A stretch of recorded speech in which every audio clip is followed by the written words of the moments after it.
Marvin Devine.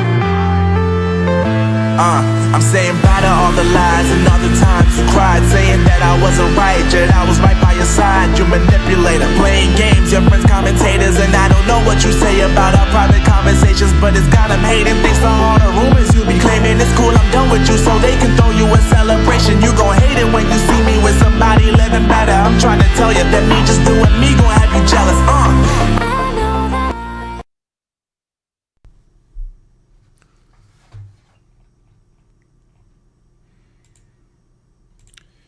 Hello, folks. Welcome back. The program is Chris live in central Pennsylvania. You know, it's not pre-recorded. I saw somebody just say, I think this is pre-recorded because Chris is traveling. Nope. This is live. The first of 4 consecutive back-to-back broadcasts I'm doing today. This will be followed by the news, will be followed by an interview with a colored family in South Dakota, folks. Yeah, that's right. We're breaking more of the lies about this program. And then finally, the Refugee Cafe Clutch. Today, my guest, pseudonyms once again. Some folks are not comfortable coming on camera, but they are willing to share their stories. And today I've got Elize and Mona. That's not their real names, and you won't see them on camera. They're in Connecticut, and the sound quality is not the best, so we'll make the most we can of it. Let me just welcome you, Elize. Mona, how's it going today? Morning. Good evening, you guys. What's that? Can you hear us okay? Yeah, we can. Can you hear us okay? I can hear you much better now. So I said, how is it going today? It's going wonderful. It's snowing outside, and it's the most beautiful thing I've ever seen.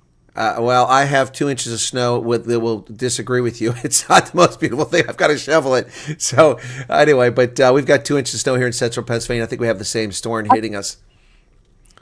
I think we've got a bit more. I would say there's probably about 5 to 6 inches. Yeah. Oh, okay. Well, that's good. I'm glad you got it, not us. That's less for me to shovel. No, it's beautiful. It's absolutely beautiful. It looks like a winter wonderland outside. All right, so today you guys offered to come on. I think that Elize, initially you didn't want to do an interview. We've been talking for some time. You've been sharing things back and forth, if I remember correctly, and then you've decided to because you're just frustrated. A lot of the moaning and a lot of the people who are complaining and the misrepresentations about the program. So you said you'd like to come on, and we agreed last night that you would come on today, which is pretty short notice. So I really appreciate that. But your experience has been pretty good. And before you answer, I just also want to talk about this is a different sort of interview in another way. We've been fortunate the last several interviews. We brought you a family with black children. We brought you a family that had different circumstances. Today, we're bringing you something that is getting quite irritating for me, ladies. And that is people keep saying, it's not fair. Only families are going.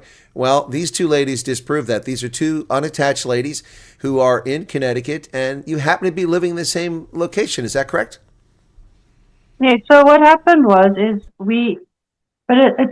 very interesting how things have worked out.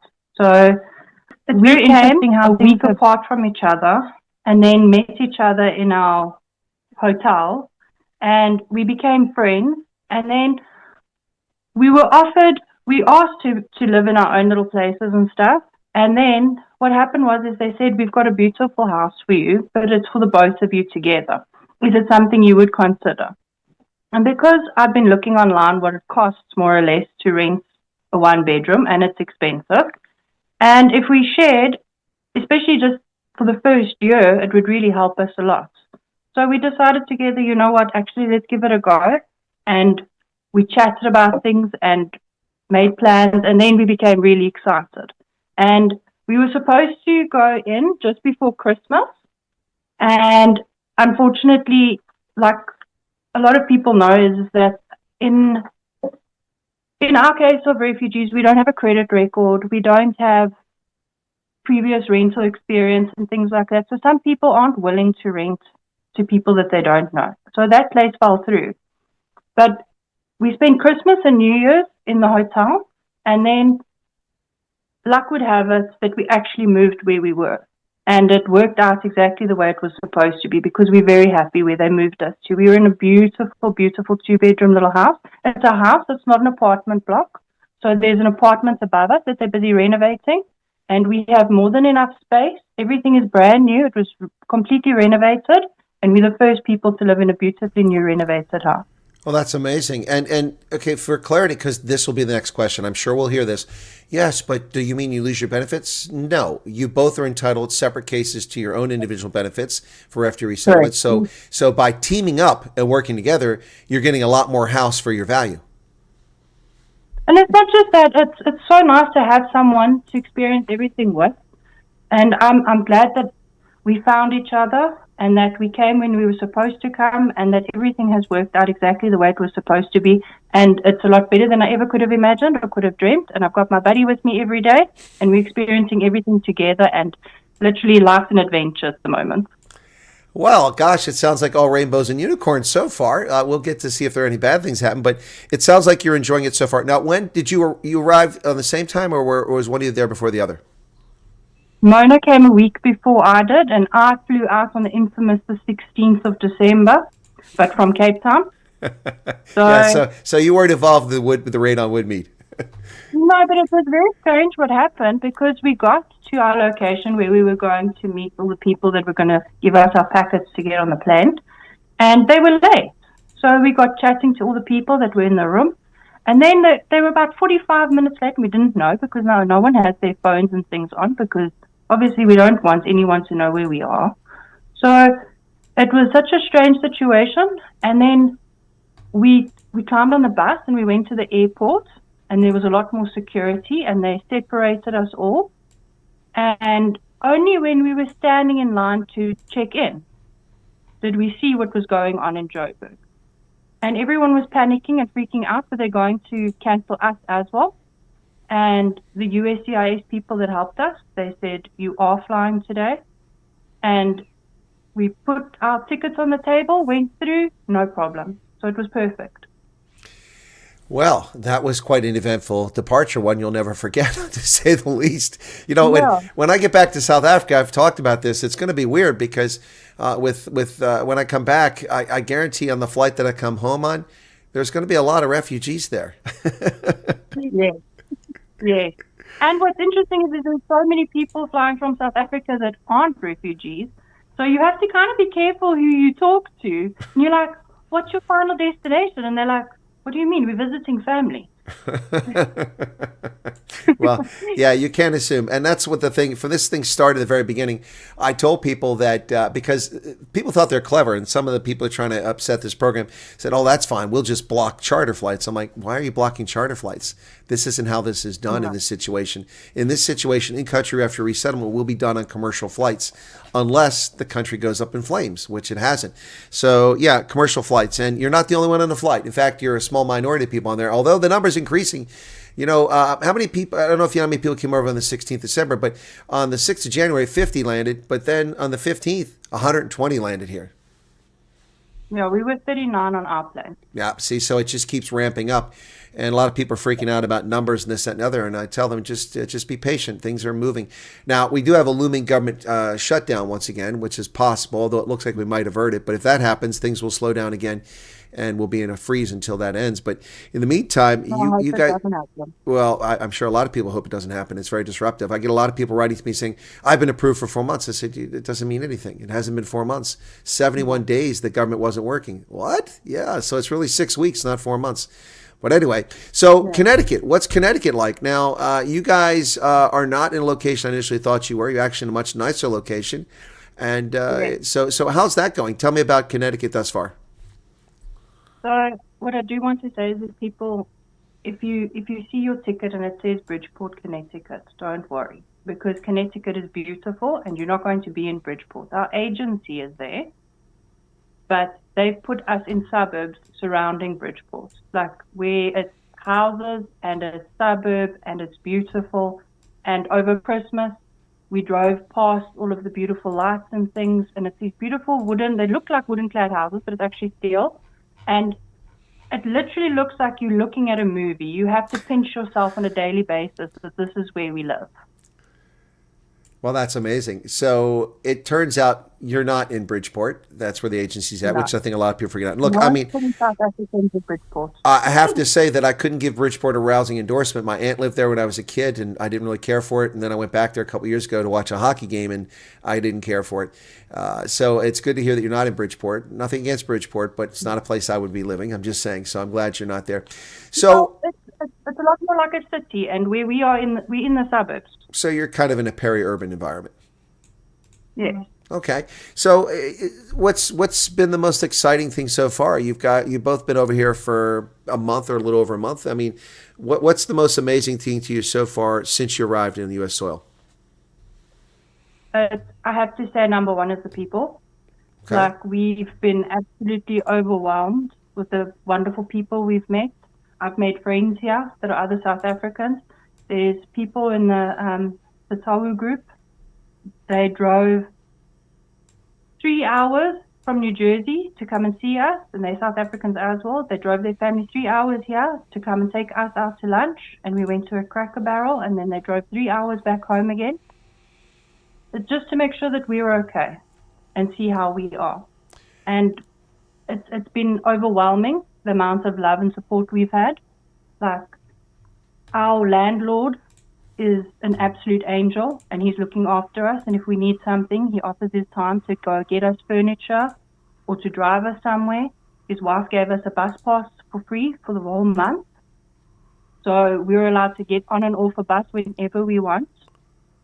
Even the people at our refugee agency, they have been wonderful. We've met people from all around the world, from Nepal, from Burkina Faso, the DRC, Iraq, everywhere.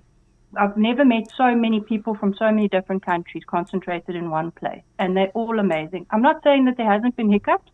There has been hiccups, but nothing crazy and nothing done out of malice, just people being people, and everyone's human.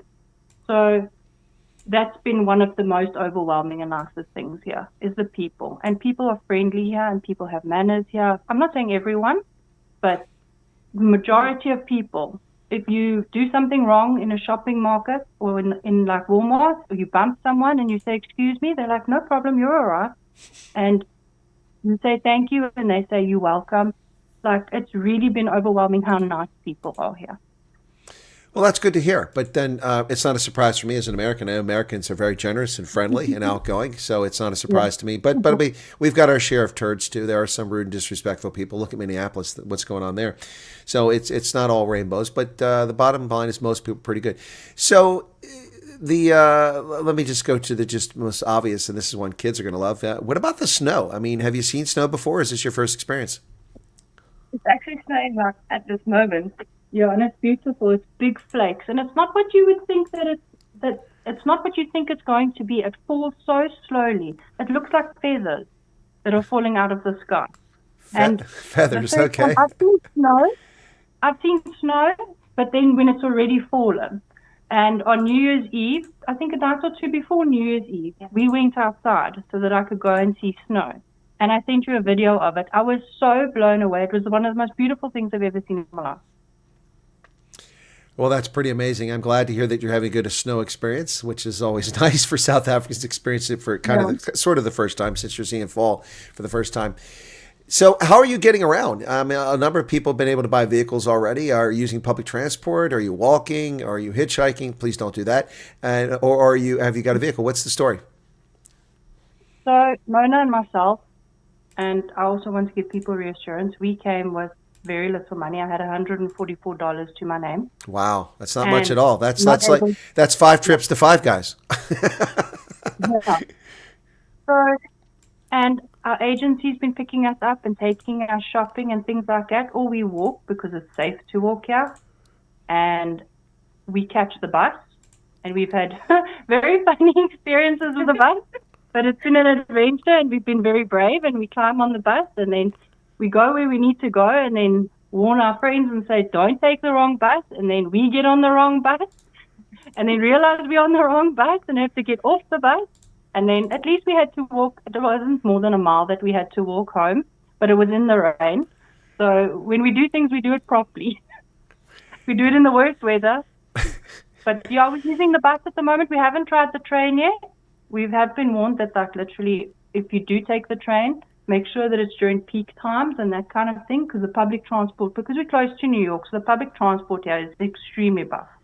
And we've been warned that if we get off at a station, make sure that it's in peak times, that there's lots of people. Don't go on the weekends or do it at night and things like that, just to keep yourself safe. There probably won't happen anything to you, but just look after yourself.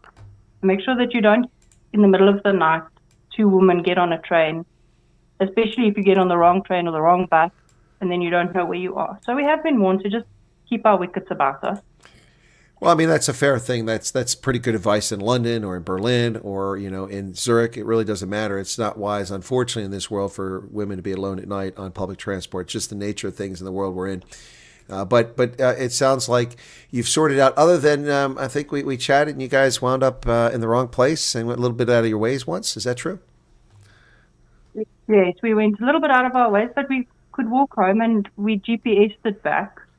But yeah, we more laughed at ourselves because it was the fact that literally we tell everyone, be careful, get on the right bus, and then we take the wrong one anyway. So it's been an adventure, but we've learned a couple of lessons and we won't do it again.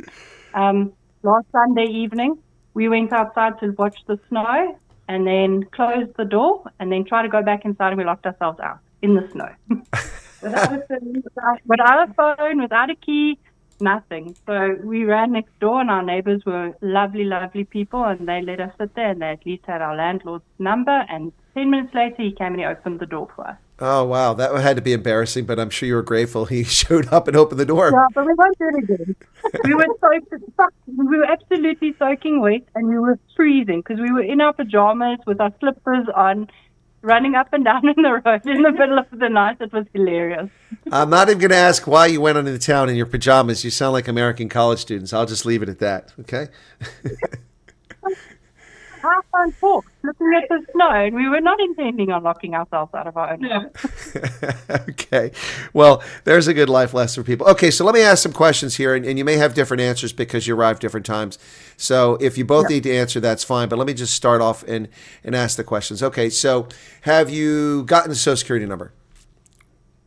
Well, we've gone both far in our appointment to apply for it, and we've got our letters. Mine will come probably later in this week. There was a bit of a hiccup with Mona, but we're just holding thumbs that it all works out and that everything's okay. They said it would be delayed. It's not that if something's wrong, it would just be a little bit delayed.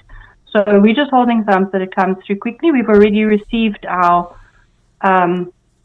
what's that called? EAD, your employment authorization document.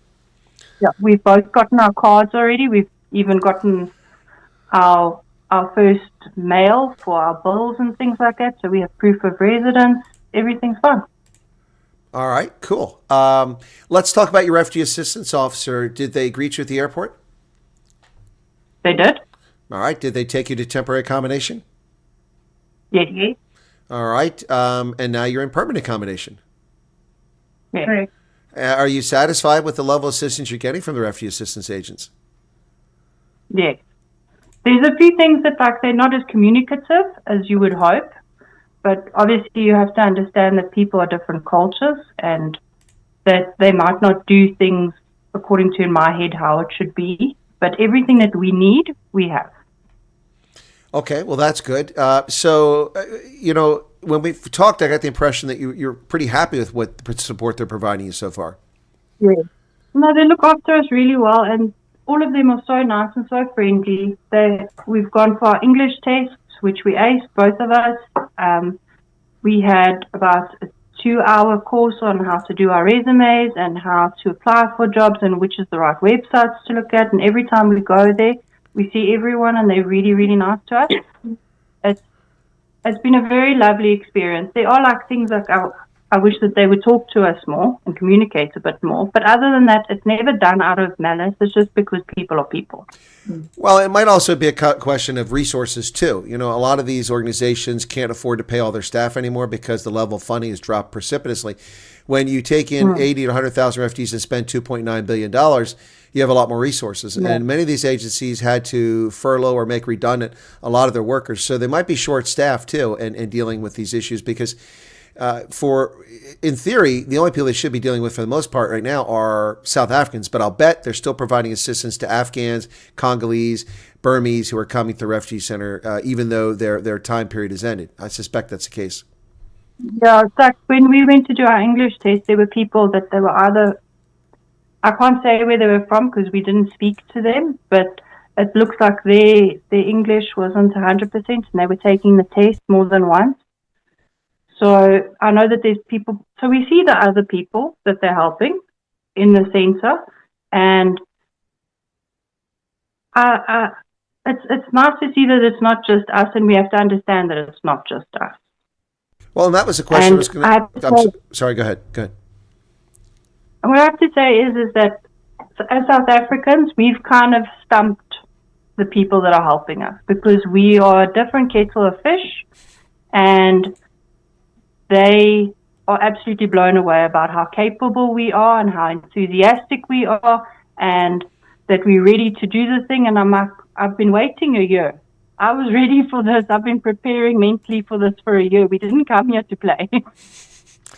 Yeah, so you've had plenty of time to prep for it, is the bottom line. Plus, I think the other thing, too, is that the people offering refugee assistance aren't accustomed to people who speak English, who, for the most part, not entirely, are similar in appearance to the majority of Americans, and who have a similar culture and faith. And so that kind of throws a loop. I mean, most of these people coming from around the world are Muslims, or they're non-English speakers coming from broken countries, war-torn countries. And in-country refugee resettlement for a country that hasn't collapsed yet is a little bit different. So they're probably kind of a bit at loose ends as to how are we supposed to interact with these people. We can communicate with them. We're not used to that. So we're an absolute anomaly for them. They are absolutely blown away about how capable we are, and they ask us to do things, and we're like, no, cool, already done, no problem. Fill in forms, do the whole toot. We make it. I'm not gonna say we make it easy for them, but it's really been helpful and like a breath of fresh air that we capable people. And I think the more people come, because there's not a lot of people in Connecticut, the more people that come, like that they will understand how to deal with us better, and they're also learning. So we give them a lot of grace because they're also learning, because we are a completely different community, and we have a massive sense of community, and that we stick together and we look after each other, and if you do something to one, you do it to all of us. So it really breaks my heart that people are having a hard time in some places in America. Well, it's unfortunate that people are having a hard time, but as far as communities sticking together, I mean, as refugees, you're not the only community sticks together. I mean, Somalis tend to stick together pretty tightly. Yeah. We've seen that. Yeah, they do. So it's not unusual. What is unusual is that we've never had refugees from South Africa before, and that's just something I think people aren't accustomed to. A lot of people that are ignorant of what's happening in the world or just uninformed are puzzled whether South Africans are here. How have Americans you've met? I mean, going to the mall or to the store or people you chat, I mean, if anyone said, hey, where are you from? England, Australia? Have they asked you about your accent or anything like that? Everyone asks us. And what I do have to warn folks is if you're not planning on telling people that you're a refugee, then you need to have a cover story, because you stand there and you're like, have a cover story ready of why you're here. Because Americans will ask you questions. They're curious. Where are you from? South Africa. What are you doing here? That's where you run into trouble. Yeah. So I get your... Yeah, so you have to have a cover story, and a lot of people are like, why on earth would you come here? Like, you lived in South Africa. They think it's all rainbow and sunshine. They do. They don't know what's going on. You have to explain. You have to explain it's nice to visit, but it's not always nice to live there, and it's really hard. Yeah, no, it's a really crazy situation. Someone in the chat's asking questions. Not the appropriate time to ask these questions unless it's related to these folks. You want to ask your firearm question, I would ask you to come back for the Cafe Clutch later in the evening. That's the appropriate time. Yeah, so the accent, it doesn't surprise me at all that they're asking you questions about that. Americans are curious about that. When I grew up, I never saw foreign nationals anywhere. I lived all over the country. I never met a foreign national once until I went to university. When I went to university, we had a large international student population at Ohio University, and so I met a lot of international students. In fact, my first friend at university was ironically a Palestinian whose father was the first ever dentist in Kuwait. And so he came to the States in 1982 as a freshman at university, and we went through pre-college together the week before classes started, and we got to know each other. And when I left and went in the Army and came back after 3.5 years, he was still there because, like many Palestinians, he didn't want to go back to the crap holes of the world, and so he went to grad school and wound up staying in America. So that's ironic. My first international friend was at university and was a Palestinian, but we just didn't have many people. I mean, I never knew any South Africans at any university that I attended. That's unusual, not uncommon, but I knew lots of Chinese, lots of Malaysians, lots of Arabs, Lots of even some people from Europe, even some Icelanders, but not South Africans. So let's talk about what was difficult in this process. You both now did you do the PRM email and or the statement of interest to get over here? Which of that or both did you do? And when did you first send those things in? So Mona and my journey is very similar, and when we went for our USCIS, we literally missed each other by a week. So first it was the PRM email, and then in May, when the program became available, applied, and then when Americana said, listen, fill in our form, we did that, and then it was Americanas that contacted both of us, and that's where we started to go through the process. So when did your process start when you actually got first called up to wherever you went for an interview? Mona, when was yours? Mine was on the 19th of September, my pre-screening. So what happened is Americanas was like emailing me, and they asked me a couple of questions I needed to fill in a form.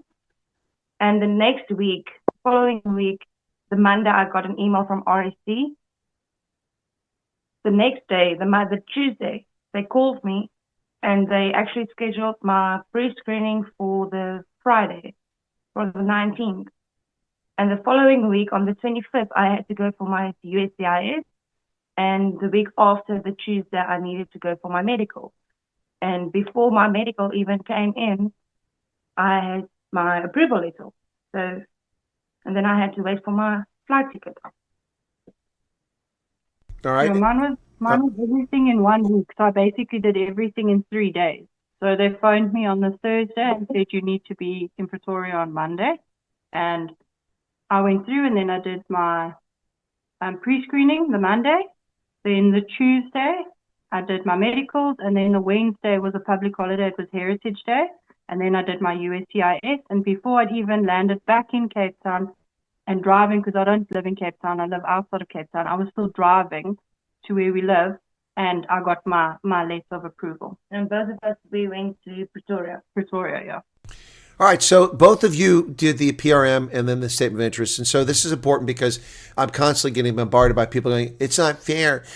People who applied before aren't going. It's not fair. And I keep telling people, no one applied. You did a part of a pilot project in which they were trying to find if there's any interest in this program with a PRM email from the 10th of February until the 12th of May.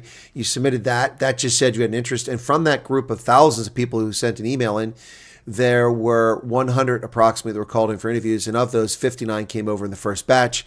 And so that's the first thing. The statement of interest was a statement of interest. Exactly that. You expressed you had an interest in coming over, but not very much information. But both of you did that, and that process started for you in February, and you didn't come over until December. And so my point here is that they are bringing people over from the initial PRM and the statement of interest time frame, and also the intake questionnaires now being processed. Because a lot of people keep going on about, because they go in these toxic WhatsApp groups that, oh, these people just applied yesterday and they're already in America. Well, okay, that's nonsense. I'm gonna call BS on that one. But the point is that the program is looking at people from all different times they applied. The people who sent stuff in before and what they thought was an application. But if you haven't done, by the way, if you haven't done the intake questionnaire, if you did the PRM email and you did the statement of interest and or both of those, and you haven't done the intake questionnaire, you will never be contacted. You will never be contacted. The embassy's been clear about this. You must do the intake questionnaire because that gives them the data they need to start the investigation on you, and they'll use that for existing cases that they already had in the hopper.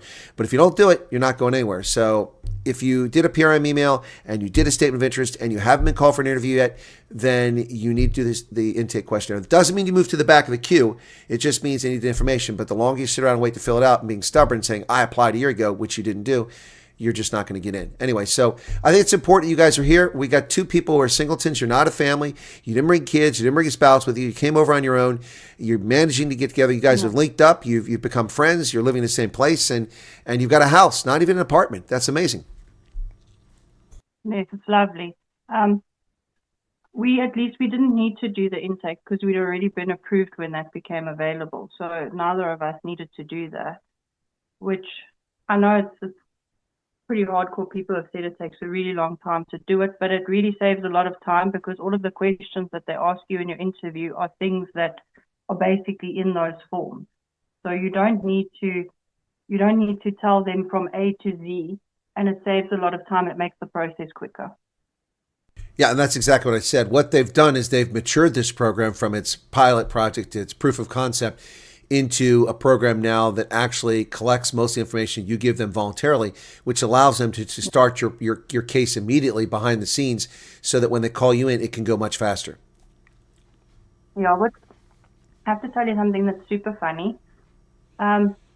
So we both, Mona and I, are both Afrikaans. And it's so funny because there's no one that speaks Afrikaans.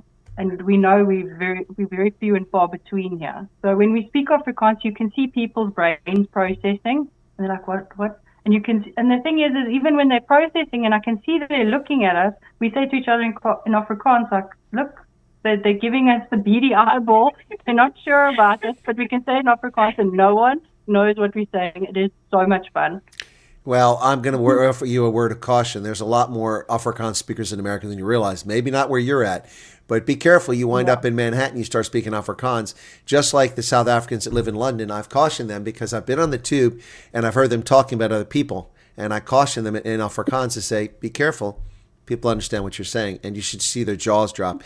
And I know South Africans, the same thing have happened. They've been in the UK, and they think, okay, well, I'll just have a private conversation. We're going to talk about that person over there. You know? No. People understand what you're saying. You know, it reminds me of the movie The Long Run with Armin Muller-Stahl, the East German actor who's done a lot of great movies. He did The Long Run, where he plays a German immigrant to South Africa during the transition from the National Party to the ANC, and he's marginalized, he's pushed aside. And he gets in a combi because he rides around in combis. He's not a pretentious guy. And this young black girl jumps in the combi with him. And when she gets out of the vehicle, because the driver stops to let her run into the township where she's staying at, and she says so long to him in German, and he's puzzled. She speaks German because so she gets out, and then the driver says, "Oh yeah, she's from Namibia." And so she understood German. So you got to be careful, ladies. It may work now. It may work now, but maybe 2 or 3 months from now, there'll be some Afrikaans-speaking people there. No, and I hope so. And I know there's more people coming, and I want to put people's minds at ease that coming to Connecticut is fine, and we're fine, and everything's okay, and that we're safe, and that we're happy. And it's been not only what we thought it would be, it's better than our wildest dreams. It's really been incredible. So I think that my next question, I don't even need to ask, but I'm going to ask it anyway. Do either of you have any regrets about signing up for the program? No, we don't. And the thing is what I'd like to share with people is that what a lot of people don't consider when coming, the third day that I'd been here, I burst into tears, just so overwhelmed that I'm actually here, and that the worrying and the stress, it's like something that absolutely just like a weight that's been lifted off of your shoulders. And that when it hits you, and it still hits you in waves, of that you're actually here and you made it.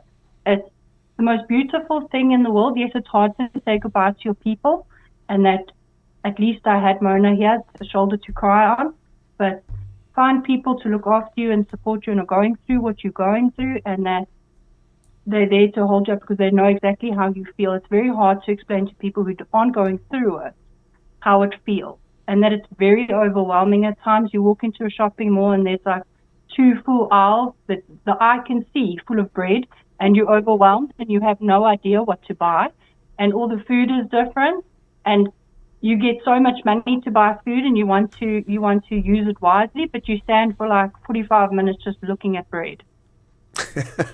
So, yeah, it's very overwhelming, and it's very strange, but it's wonderful. Well, I would argue that bread's not that fascinating. That's just, I would say that.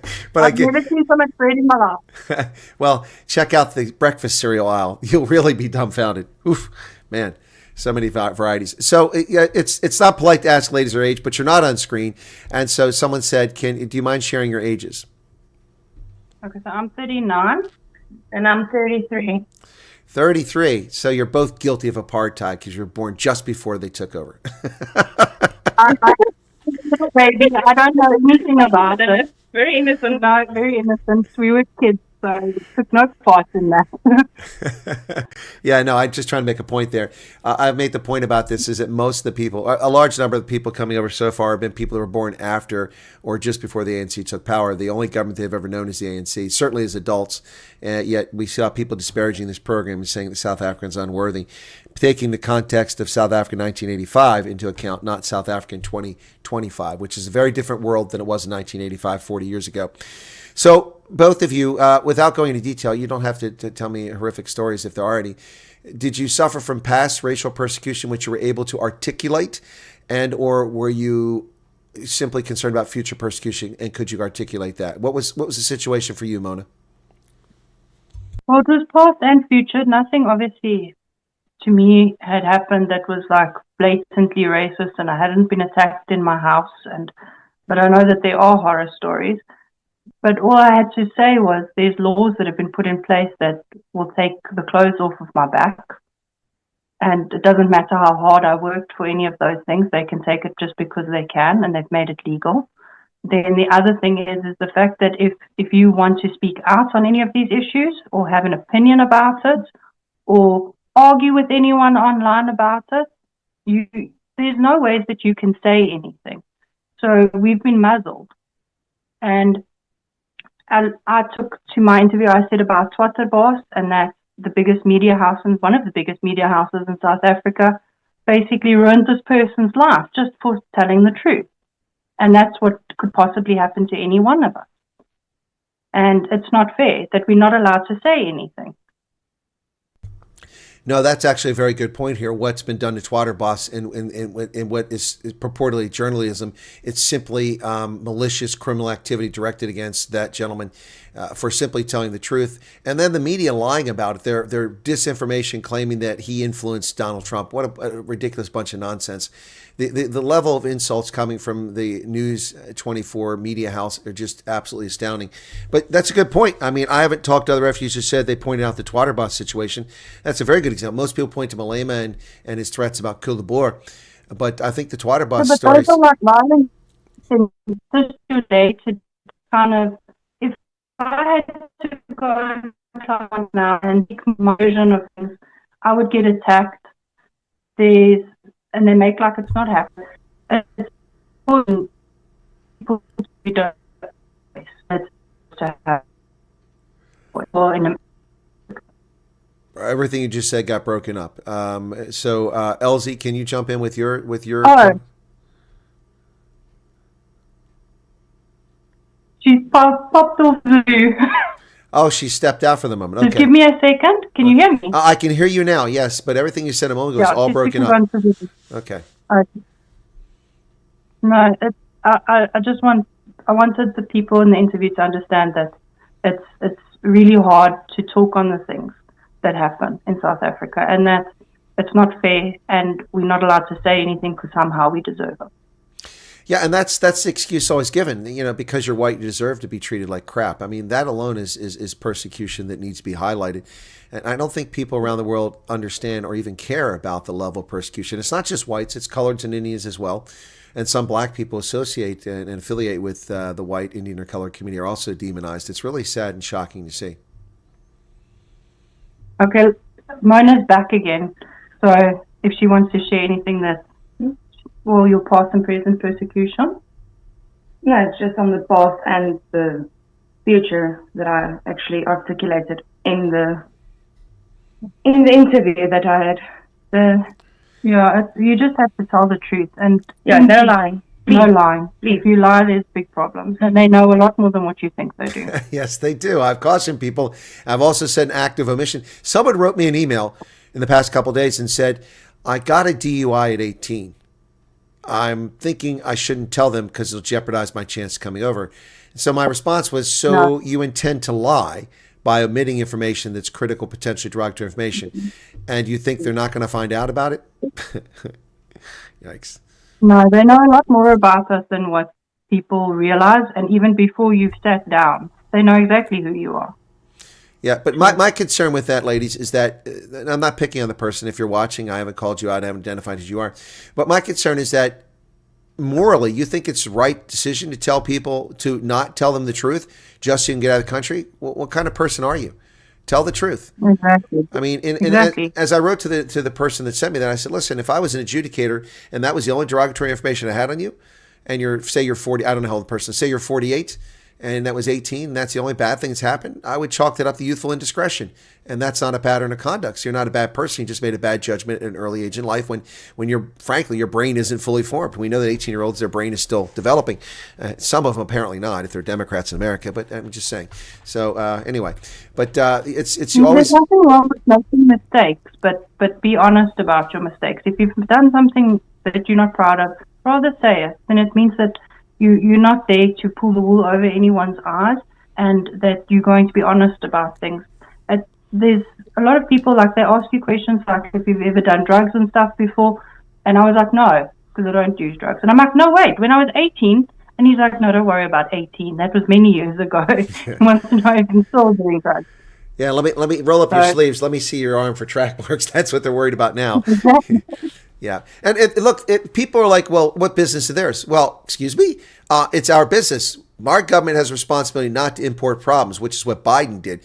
Brought people in here who had criminal records, terrorists in here. We have an obligation. If you've murdered people, we are not bringing you over here. You just suffer your fate in the country you're in. If you molest children, if you're a wife beater, these are things, we don't need those problems. We have enough problems of our own. We're trying to give people safety. So let me ask you both this question. Did you feel you had to prove anything, or the verb, which is articulate, is that the answer? Because you don't have to prove anything, but you have to articulate it in a fashion that people can understand and it's reasonable. Which way did you feel? Did you feel you were put on the spot to prove things, or just articulate? No, there wasn't a case of that you have to prove anything, but luckily I'm like a hardcore prepper person, and I didn't read from a script, but I took examples of what it was that I was, so you can take printed out stuff. I took a couple of examples of things that I printed out to show, like the comments and things on social media. And then most of my things that I knew that I needed, I didn't read anything, but I wrote a couple of things down that I wanted to talk about, and that were things that were concerning to me, and it was a conversation. It wasn't an essay. So, and they do ask you a lot of tough questions, but it's not to catch you out. It's more to understand. And do you understand what's happening to you, and do you have examples of what's happening to you, and why do you think the way that you do? So you just have to elaborate a lot on what it is that you're saying. Well, and that's what your expectation is. Was it the same for you as well? Yes, I did not take any proof or printouts whatsoever. I only took my documentation and I articulated only. So it's not necessary to take proof or any documentation that you need to print out, but you need to articulate very well. So they need to understand where you're coming from and what your story is, like why. No, it's not a case of that you sit there and that you've been put. It's not an interrogation. No, it's a conversation. And the thing is we also have to realize that those people have heard hundreds of stories by now. So they know exactly what you're going through, but they want you to say it. And you also have to remember that the people that from USCIS are interviewing you have listened to people who've been victims of horrific assaults in Sudan, in Somalia. Seen brutal things, beheadings, family members executed, all kinds of things. They've heard the most horrific of stories from refugees around the world. So you need to be honest, and you need to tell them what happened to you. It's not a competition about who had the worst experience. If you have been a victim of past racial persecution or have a legitimate fear of future persecution, and you meet the criteria as a South African citizen living in South Africa, an Afrikaner or a racial minority, you will get approved, as long as you don't have disqualifying information that prevents you coming over. And in your case, both of you got over here. So, all right, you're in the States. You're enjoying the public transportation, even though you go to the wrong place sometimes. You like your house, even though you locked yourself out of it in your pajamas. And what about the shopping? You said all these types of bread. Are there not enough shops near you? Are there too many shops? What's it like? There's too many shops. There's too many shops. And they're big. Like, if you're going to go out for the day to do grocery shopping, like, literally put your comfy shoes on, because it's on a scale like I've never seen. It's like a macro times 10. And the best place to do your grocery shopping is ShopRite, and we were going to Stop and Shop, which is a little bit more expensive. But as you live, you learn. And all of the food and things that you get in South Africa, you get here. There's fresh fruit, there's fresh veg, everything. Your money that you get goes a really long way, and you can really fill your cupboards with even $100. It's incredible. Your bang for your buck, you really get it here. Well, that's good to hear. So I'm going to use a big word alert here, word we rarely use. You've heard the word remonstrate, but I'm going to say monstrate. I'm going to monstrate my audience because two people have pointed out now with almost 900 people watching this interview, only 370 likes. What's not to like about this interview unless you're a leftist who is opposed to this? Two lovely ladies in Connecticut who on short notice contacted me and agreed to come on today before my trip to Rochester because I'll be out of the net for the next couple of days. They agreed to come on. They're talking about their experiences and they're telling you how it went for them. They had a very good experience.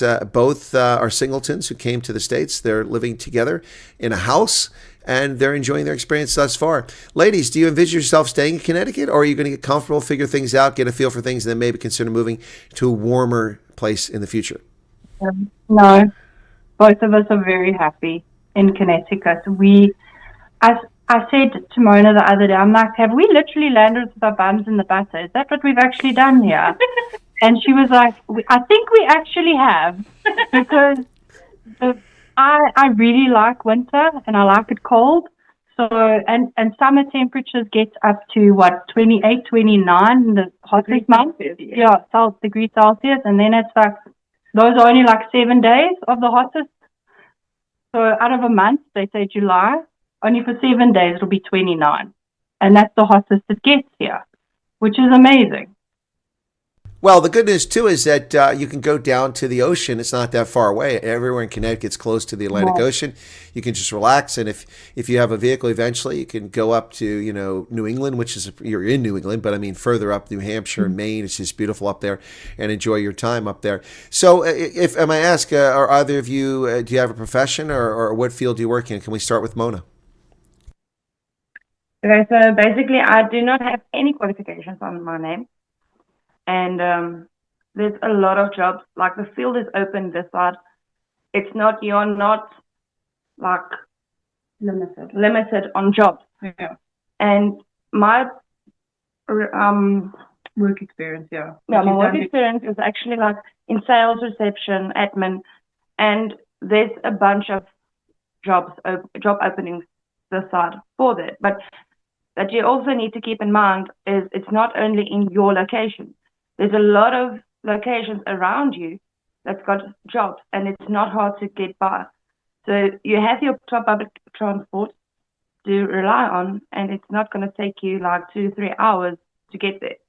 So you must just be able to tell yourself, listen, I must get up for an hour or two before, and then you'll be fine. Like it's a mindset that you need to do, but it's not going to be a problem because there's a lot of places that there's openings for jobs. Yeah, it's hundreds and hundreds and hundreds of them.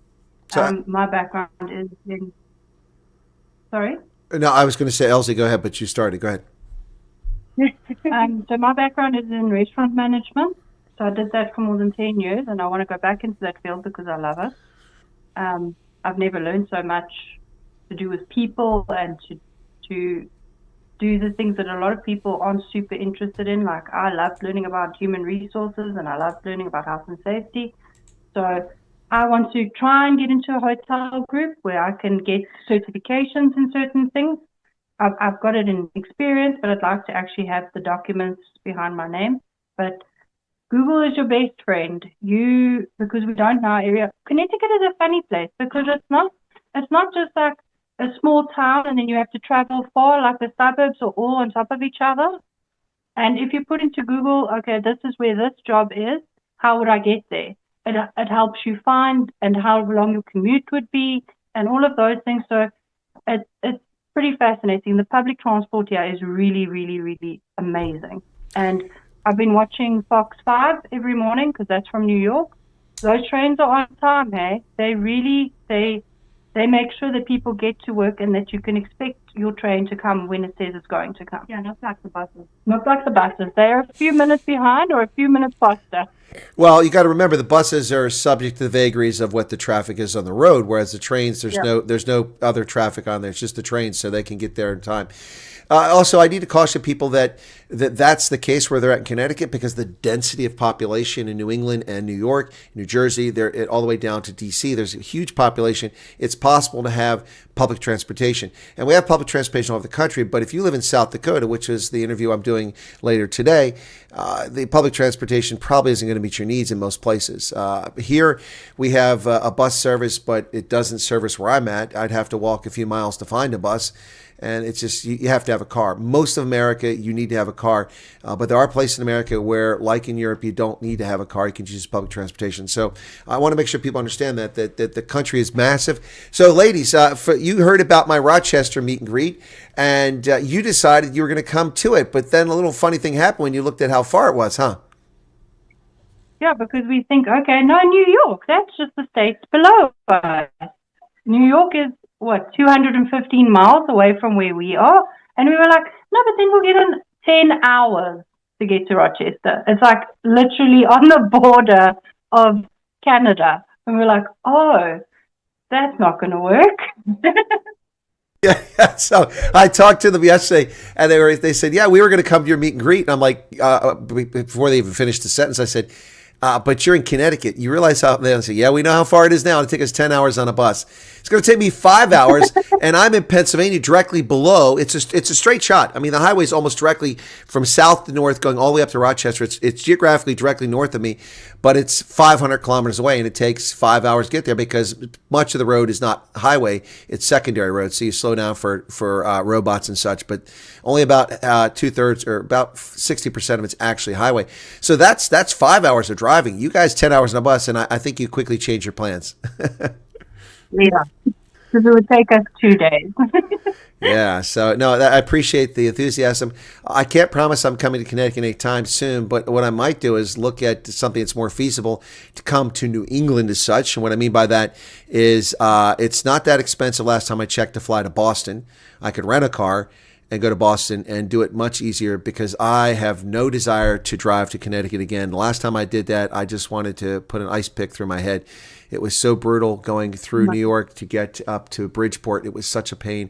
The traffic was horrendous all the way till 11 o'clock at night. It was wall-to-wall cars, and I just too much. It's like driving in Atlanta. I'd rather not do it. But I might consider flying up there. And people want to say about the public transport.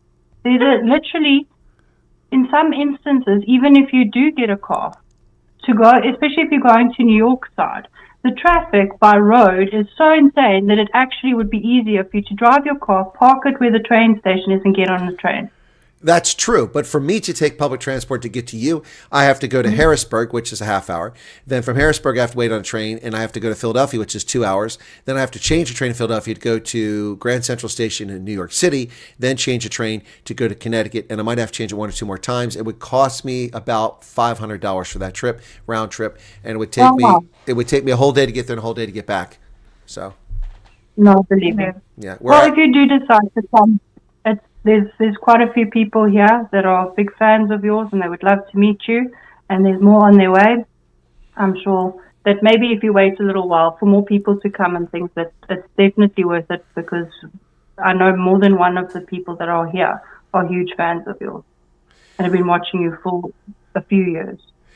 Well, I would look forward to meeting. I love meeting people that enjoy the program, so I'll have to consider that. Next up is Rochester tomorrow, and then Texas at the end of the month for a big meet and greet. We're having a big meet and greet down there the 31st of January for South African refugees, South Africans who live in the area, and any Americans who are interested in it. And it looks like it's going to be quite successful. But again, when I do meet and greets, if nobody shows up, my feelings aren't hurt. I don't have an ego that's bruised. And if 500 people show up, I'm overwhelmed, but I'm humbled by it. So we'll see how many people show up in Texas. If it's 5 people, I consider that a success. If it's 100 people, that's a rousing success. Anything beyond that is just off the charts crazy. So ladies, let's talk about bad things. There's got to be something bad. You first wrote that email a year ago, almost a year ago now. It was about 9 months before you got out. Was there anything about this process that was frustrating, either in South Africa or once you've arrived in America, a thing you'd like to see better, or maybe something that could be improved? I'd like maybe that if you send an email and you've got genuine concern, that they don't move your email one side. Especially people who don't bug them all the time, and you have like a legitimate question, even those people are being ignored. Yeah, no one answers you, which is it's not nice. I understand that they probably get thousands and thousands of email a day, but there's some people that actually have legitimate concerns, and that I'd like that they would read their emails a little bit more. Well, it's a function of a lack of resources. Any person you put on reading emails, most of which are, quite frankly, a waste of people's time. I'll be honest with you. I mean, if they resemble anything like the message I get, people are being needlessly panicking, and they're not paying attention.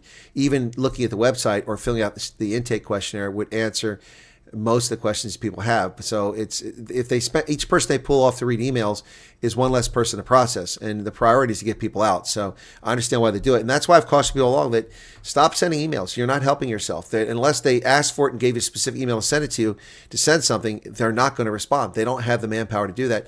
And quite frankly, I appreciate that you're concerned, but I agree with their approach. I mean, the priority is to get people vetted and out of the country, not answer emails because they'll get to you. But I understand the anxiety. But as I did the video I produced last night, because I just had some of these messages, it was time to do it. I said, look, what about the 22,000 people who are already vetted and approved who were supposed to fly to America on January 20th last year? They're not coming from all around the world. And I don't think a lot of South Africans are actually paying attention to the fact that those people have been screwed royally. They're stuck. Yeah, no, we're very lucky. We literally got the golden ticket, and we were offered basically the world on a platter, and we're going to grab it with both hands. Well, that's awesome. So before we wrap up, is there any advice? Let's start with Mona. Any advice you can give to refugee aspirants in South Africa who would like to come over, who are interested in this, or maybe people that haven't heard about the program? Anything you want to share, and then we'll get to Elize. So Mona, why don't you go first? I would say patience is a virtue. Please be patient. There's a lot of people that's not patient enough, so they will get to you. Just be patient and follow the rules. It's simple as that. Yeah, and What do you need? I think also, like, my advice to people would be, I believe that everything is in God's good timing, and there's a reason, and there's a time that you're supposed to come. I can testament to that in my own life, and that everything has fallen into place exactly the way it was supposed to, and it's been better than what I could have ever imagined. I've got people around me. I've made new friends. I've met wonderful people this side, and I know it's really, really hard for people to wait. And even for myself, I was watching chats and people getting contacted and people flying out, and you sit there and you're like literally a ball of nerves. It's very, very stressful. But in the end, it'll be worth it, and you'll come exactly when you're supposed to come. No, I like that description, your ball of nerves, and I understand. Look, some people accuse me of not being able to empathize, but that's nonsense. I do empathize. I understand the situation, but I also know the facts and know the process and know how this all goes down. And it's important to keep perspective on this, which I think a lot of people lose. So it's easy to lose perspective when you're under pressure and you're constantly worried about your door being broken in or being shot or being attacked or being denied work, or you can't work and feed your family because they just gave you an interview so they could check the block and say they interviewed a white person. It's pretty sad. So yeah, we don't live in cages here. There's no burglar bars on the windows. There's no security doors. We locked ourselves out of our house and no one could get into our house, so we know we're okay. So, no, it's completely different, and you sleep soundly at night. And the only thing I'd really want people to know is that when you come here, you don't have everything that you want necessarily, but you have everything you need. And I hope that the other people that are here, they get the help that they need, and that they're going to be okay. And you leave all of your entitlements and all of your worries there. You come with a new page, and you come with a glass half full. Because if you come positive, you will have a positive experience. So there's a message by Napoleon, and somebody just said they 100% agree with it, or 10,000% agree with it. But basically, that message was people who are over there are safe, telling people who are still stressed in South Africa that it's going to be okay. Be patient. It's like a billionaire telling. Anyway, but look, so fine. Then don't listen to the lady's advice. Get yourself in a tizzy. Give yourself cardiac arrest. Get all in a ball of nerves. Be angry at the world. Just fret because people went before you. Go ahead, do it. Let's see what happens. It's not going to make your life any better. So the only thing that actually will make your life better is to move on with your life, continue your life, and when you get called, answer the call. When it's time to go, go if you want to go. But sitting and moaning and gnashing your teeth and clenching your fist and being angry and howling at the moon will accomplish nothing. It won't get you any sooner. It won't get you over here at all. So, I appreciate... Say again? You'll only make your own life harder. Exactly. If you do it yourself. And it's difficult to say to people because I know exactly how it feels. But just have an attitude of gratitude. And if you go through life with that attitude, then everything will work out exactly the way it's meant to be. Exactly. Well, stressing won't make life any easier. It's the best you can do is just keep going, and that's the advice I keep offering people. But some people don't want to hear that. I don't know what to tell them because again, you can be angry, you can be stressed. It's not going to change anything. You're not going to get there any faster. No. All right. There was something I wanted to ask both of you, and now it's slipped my mind entirely. That doesn't happen very often on interviews, but I did want to ask you about this. But anyway, I think that's very very helpful what both of you have shared. Again, we've kind of broke the mold again today. A number of people complaining, how come only families get over? That's nonsense. That's always been the case. There have been people who are single who've come over. Both these ladies are single, and they've come over here. And both these ladies did the PRM email, and they did a statement of interest, and it wasn't until December that they came over. They are still processing people from that time frame, and here's the proof in it right there. They're in Connecticut, and I know what it was I want to ask you. So you've met these refugees from all different parts of the world. Is it they're living around you, or you met them at the Refugee Assistance Center? How have you met these people from around the world that you found so interesting? At the center, because they're also busy doing different courses and things at the same time as what we're doing them. So there's a process to follow even when you're here. And they've got, which is interesting, like our agents and things, you never think that those people, you think they're just doing a job, but all of those people are like basically trained social workers. Yeah.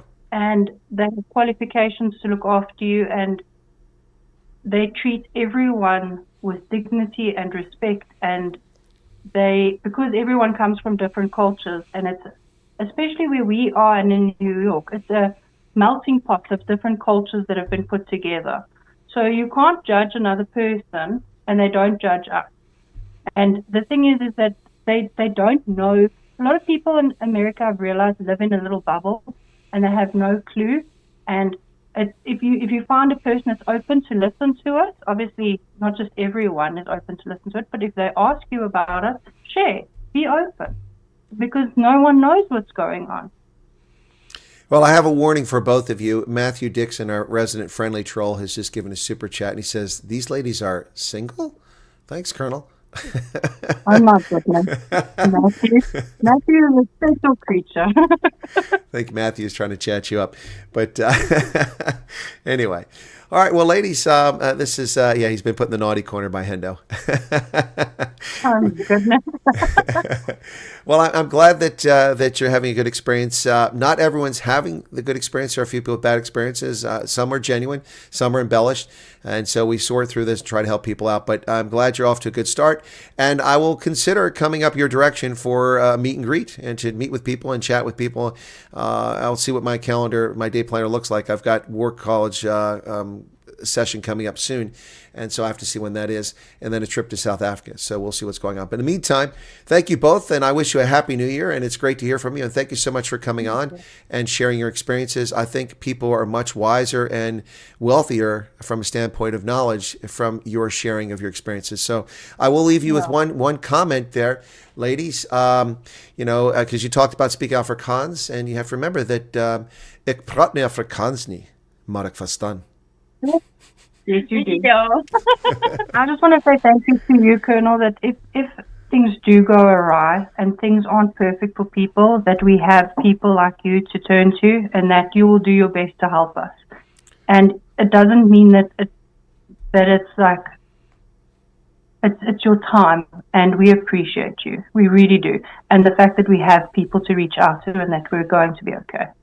Well, and we kind of neglected to mention, you guys have actually got some help from South Africans in America who've sent care packages and helped you out, correct? They've helped us a lot, and our landlord has given us a coffee machine. We've been sent a toaster. We've got pots and pans and blankets and food. We've really been blessed beyond our wildest dreams. We really are very lucky. I guess I should have raised that question. First thing I should ask all the refugees is, do you have a coffee maker? Because without coffee, South Africans are dangerous. So it's a funny thing here. Like, they don't do instant coffee. Like, there's 3 different bottles that you can buy, and they're really expensive. It's actually cheaper here to do like the fancy coffee, like what we consider in South Africa fancy coffee. Here it's normal. True. Well, we used to do instant coffee. That was a big deal. Used to have Folgers, crystals, you just pour it in your cup and stir it up. That used to be a big thing in America, but it's still available. But I think with the resurgence of coffee, the coffee culture came about because of the expansion of Starbucks across the country. The coffee machines became kind of a thing people got into, the fancy machines and the grinders and all that stuff. So it's kind of changed the coffee culture from when I was a kid. When I was a kid, you go to a diner. I don't drink coffee, but they come out and they fill your cup up every 5 minutes, every time it was empty, with coffee that came out of the little pot that goes on the bun machine. Yeah. And then, my mother would make instant coffee all the time. I hated the smell of it. But so the coffee culture has changed a lot here in America. And I suppose if you're a coffee aficionado, it's changed for the better, but I don't like coffee. It's an evil substance. No, we have to have coffee in the morning. I know. We've South got to African. know each other well enough that, like, literally we don't say a word to each other until we've got our caffeine hit, and then we go about our day. And that is exactly why I describe coffee as the evil substance invented by Satan to enslave mankind. There's so few joys in life. Let me have my cup of coffee in the morning. That's one of the smallest little pleasures. Fair enough. Okay, one more question before I let you go. Are either of you smokers? And if so, have you quit since you came here? Oh, yeah. I was a smoker.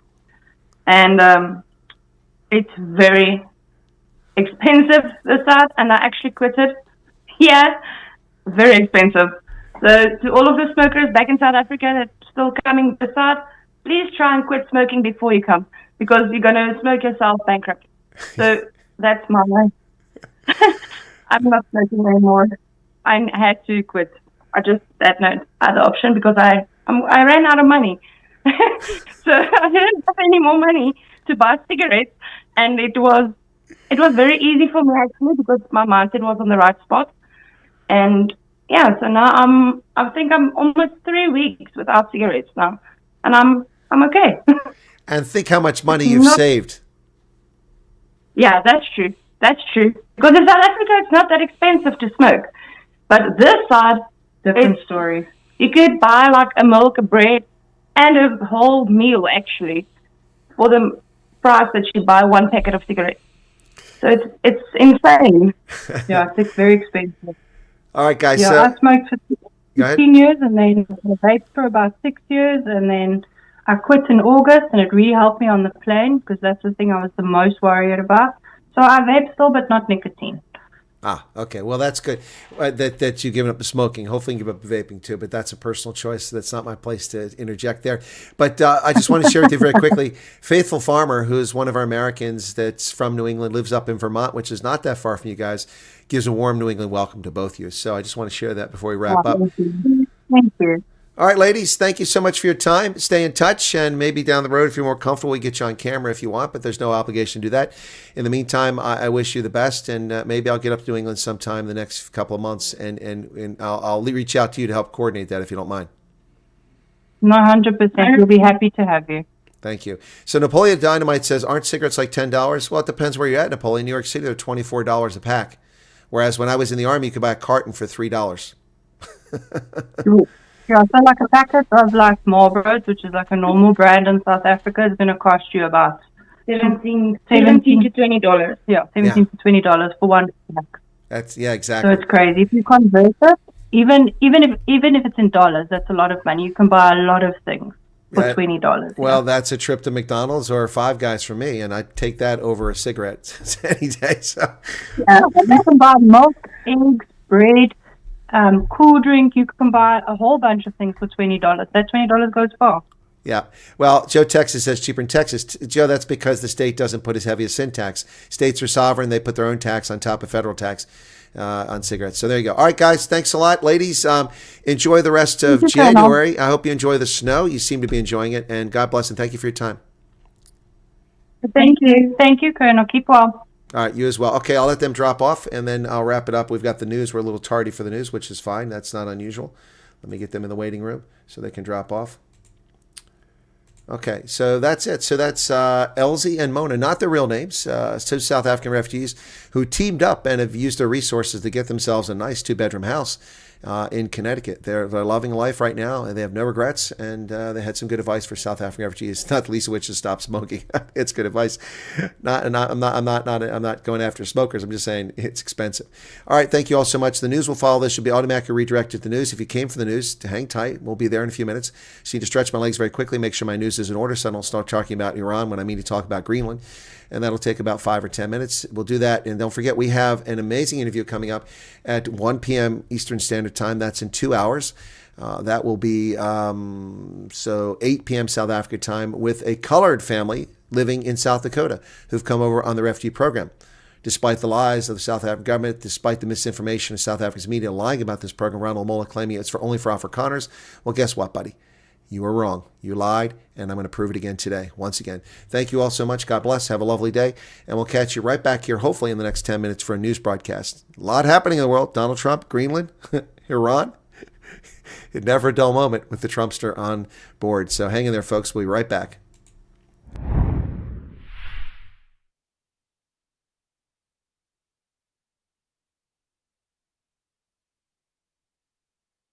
Oh, hit that like button. Come on, hit that like button. What are we doing likes? We got 599 likes. There's 800 of you here. That means 200 of you are being freeloaders at least. Hit the like button.